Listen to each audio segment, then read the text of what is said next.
Novak, here I am. Ubi tennis. Ubi tennis, thank you. Well, in the last 13 times in the last 16. 13 times in the last 16. In 14 times you played, last 14 years you played here, so it's not bad. You will have to repeat this because Okay, I'm trying to follow you. 13 times. 13 times That of 16. you are in the what? last 16. 30 of last 14 years. Oh, okay. So it's not too bad. A lot of, not too bad. There's a lot of numbers. Okay. Yes. Yeah. And so I would like to know what you think about, and also about this other matter. Talking to Mats Wilander the other day, he said, I think that Novak will have more slams titles than Federer and Nadal at the end of the career, because he's younger and so. And he finally said, if they were all at the same number of slams, Djokovic should deserve to be considered the best, because he had to play against cactus, and Djokovic and Nadal and Federer were playing against lilas, I mean, flowers. You quoted him, really? That's what he said? The phrase is, wow. You played against cactus because you had to play Nadal, okay. Federer. In the desert. In the desert. While the others... With no water. Yes, the others had to play against lilas, which are flowers. Yes, lilas, yes. Where to start, my friend?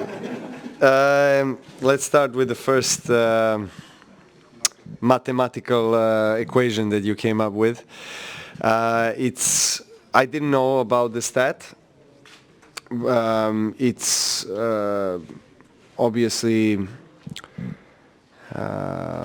pleasure to know that I've done so well in a Grand Slam, because throughout my career I've always valued, I think I'm not the only one, but you know, in my case it was always priority to play my best in Grand Slams, you know, in the biggest events, and I think this stat probably shows my commitment to the slams, or my performances, and here in Roland Garros, particularly in terms of consistency of reaching second week is quite amazing.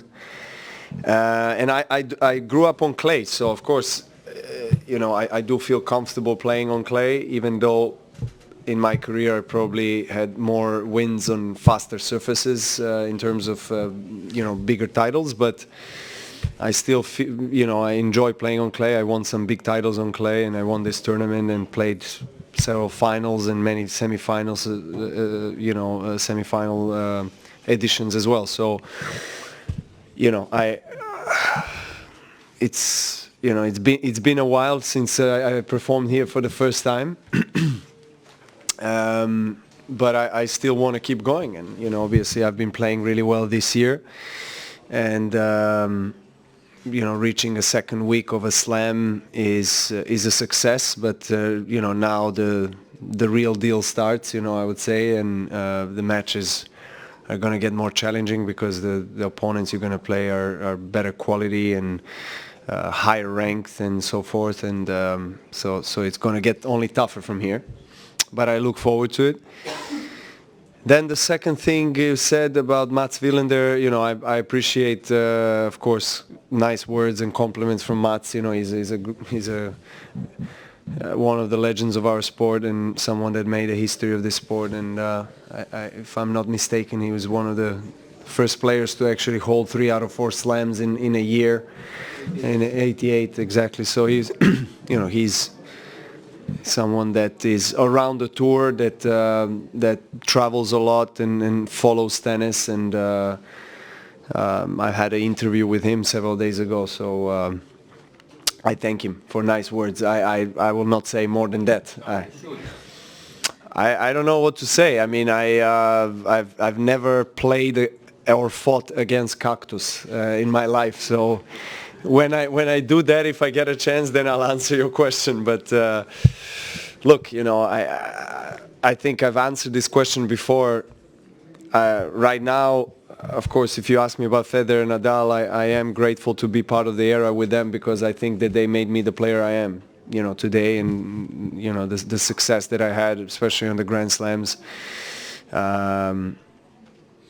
was also due to the kind of a need to improve and to get better to win against these guys, because I think most of my Grand Slam final matches and semi-final matches were against these guys. So I needed to learn how to overcome probably the biggest challenge of my career, to win against Federer and Nadal on Grand Slams. And the early phases of my career, in the first 3, 4, 5 years, I lost most of the matches I played against them in Grand Slams, and I didn't manage to figure things out that early in a career, but that was the process. And at that time, if you ask me the same question, I would probably say, I'm not really grateful to be in a part of the same era with them, but it's been a great learning curve for me playing with these guys, and it still is the same. It still is the case. I still consider these two guys my biggest rivals.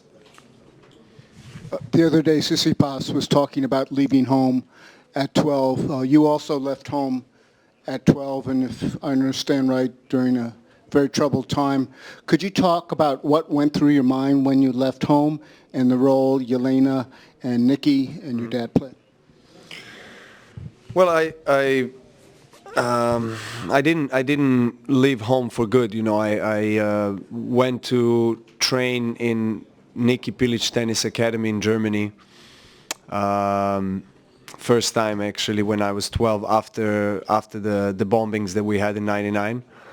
I was there during the bombings for 2.5 months. So after that was finished, then I went with my family, with my father actually and my uncle to Germany, and I stayed for a couple of months, but then I went back because I was going to school, so I did not leave for good. I was still living in Serbia and partly in Germany as well, because I was training there.